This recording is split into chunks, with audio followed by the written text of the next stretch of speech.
Alarming new evidence tonight of widespread fraud in a federal government program designed to give money to small businesses. Now, federal investigators say the Small Business Administration awarded contracts to businesses falsely claiming to be located in economically distressed areas.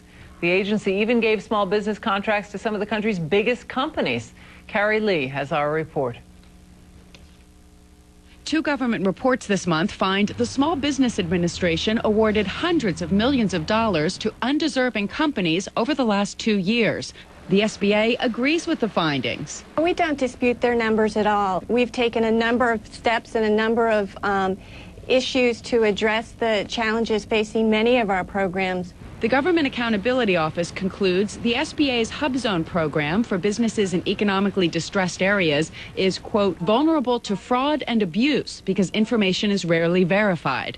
The Inspector General for the Department of the Interior reports corporate giants like Home Depot and John Deere were counted as small businesses because of, quote, data entry mistakes, reliance on incorrect data, and a failure on the part of contracting officials to verify business size.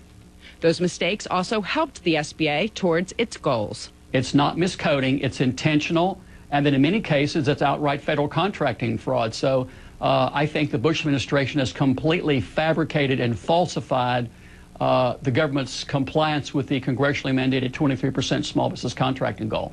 The SBA admits it fell short of that 23% goal last year. Investigations on these big businesses getting SBA contracts began in 2002.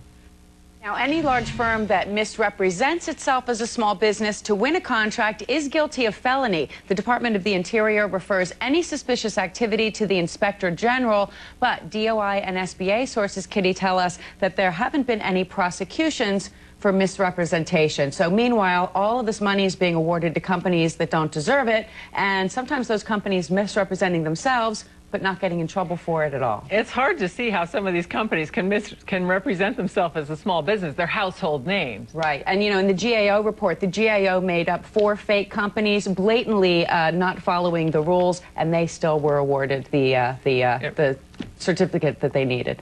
Destroys your faith. It really does destroy your faith in the effectiveness of this government. Thank you very much, Carrie Lee. Sure. Up next, we have heroes, and tonight, the remarkable story